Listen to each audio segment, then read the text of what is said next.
Dengar kata disiplin diri, kedengarannya berat banget ya. Tapi gimana kalau kuncinya tuh sebenarnya lebih simpel dari yang kita kira? Nah, hari ini kita bakal bedah tuntas caranya satu persatu.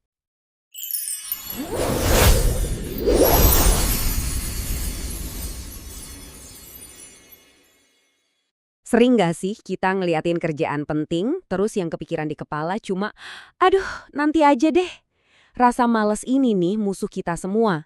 Tapi ternyata ada loh cara ngakalinnya, dan kuncinya itu bukan motivasi. Banyak dari kita tuh nungguin mood datang, nungguin motivasi buat mulai. Tapi gini deh, motivasi itu kayak ombak di laut. Kadang datang gede, tapi seringnya ya biasa aja. Nah, disiplin itu kapalnya. Kemampuan buat terus maju, nggak peduli anginnya lagi kencang atau enggak. Jadi, ini bukan soal perasaan, tapi skill yang bisa banget dilatih. Nah, ini dia intinya. Disiplin itu saat logika kita yang ngambil setir, bukan perasaan kita. Ini tentang milih kita mau jadi apa di masa depan, daripada nurutin apa yang kita mau sekarang. Kita jadi kaptennya, bukan cuma penumpang yang pasrah kena badai emosi. Oke, kita mulai dengan fondasi yang pertama. Dan ini bener-bener game changer. Lupain dulu deh sejenak soal apa yang mau dicapai, kita fokus ke siapa diri kita. Jadi, poin paling pentingnya tuh di sini. Ini konsep dari buku keren Atomic Habits dari James Clear. Intinya, daripada cuma nyoba melakukan sesuatu yang beda, kita harus mulai menjadi orang yang beda. Coba dia lihat bedanya kekuatan dua kalimat ini. Yang pertama tuh kayak masih berjuang ya kan, identitasnya masih perokok. Tapi yang kedua, itu pernyataan, fakta. Identitasnya udah berubah, jadi ini bukan lagi soal nahan godaan, tapi negasin siapa diri kita sekarang. Cuma ganti kata-kata dikit, tapi di pikiran kita, itu lompatan besar banget. Terus, kenapa ini bisa berhasil? Menurut psikolog Robert Cialdini, otak kita tuh kayak udah disetel buat konsisten. Jadi pas kita bilang, gue ini pelari, otak kita otomatis bakal cari cara buat ngebuktiin itu bener. Kita jadi kayak, ya kedorong gitu buat ngelakuin hal-hal yang sesuai sama label yang kita kasih ke diri sendiri. Nah, sekarang coba tanya ke diri sendiri, kamu mau jadi siapa? Bukan mau capai apa, tapi mau jadi siapa. Contohnya nih, daripada targetnya olahraga 3 kali seminggu, coba deh ganti identitasnya jadi, saya ini atlet. Perubahan simpel ini bikin semua keputusan jadi lebih gampang.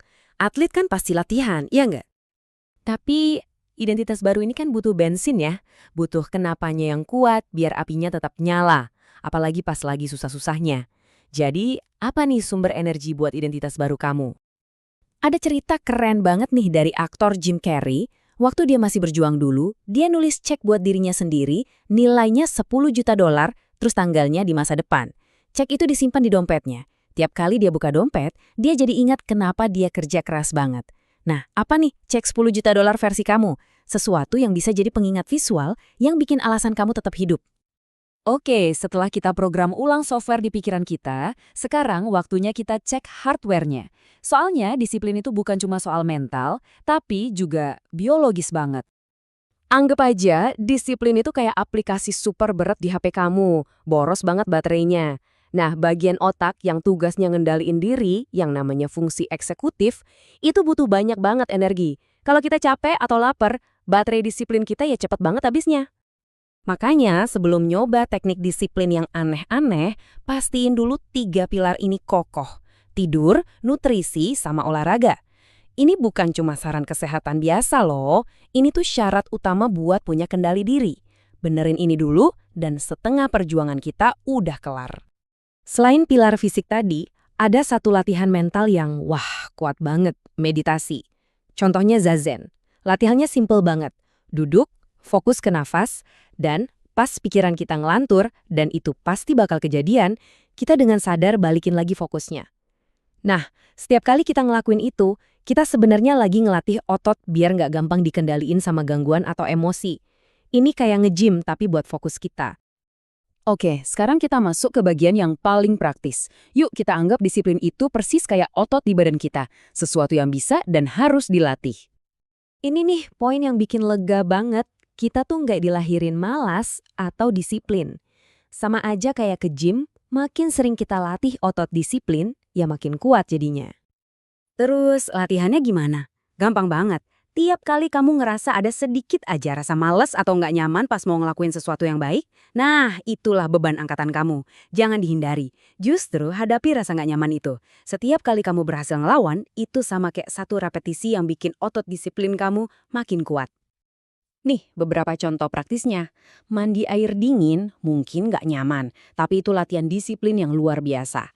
Milih naik tangga juga sama. Intinya, setiap kali otak kamu ngasih alasan, aduh lagi nggak pengen, anggap aja itu alarm latihan yang manggil kamu buat nguatin otot disiplin. Pada akhirnya, semua latihan-latihan kecil ini tujuannya satu, mengubah tindakan yang tadinya susah jadi otomatis. Disiplin itu kayak jembatan yang kita bangun buat nyebrang ke pulau kebiasaan, di mana semuanya jadi lebih enteng. Awalnya emang butuh usaha keras banget, tapi begitu jembatannya jadi, kita bisa lewat situ tanpa mikir lagi. Oke, kita tutup pembahasan ini dengan satu tantangan kecil. Bukan buat besok, bukan buat minggu depan, tapi buat hari ini. Apa satu hal kecil yang gak nyaman tapi baik buat kamu, yang bisa kamu pilih buat lakuin? Mungkin cuma nelpon orang yang selama ini kamu hindari, atau ya itu tadi, milih naik tangga. Mulailah dari yang kecil dan bangun otot itu.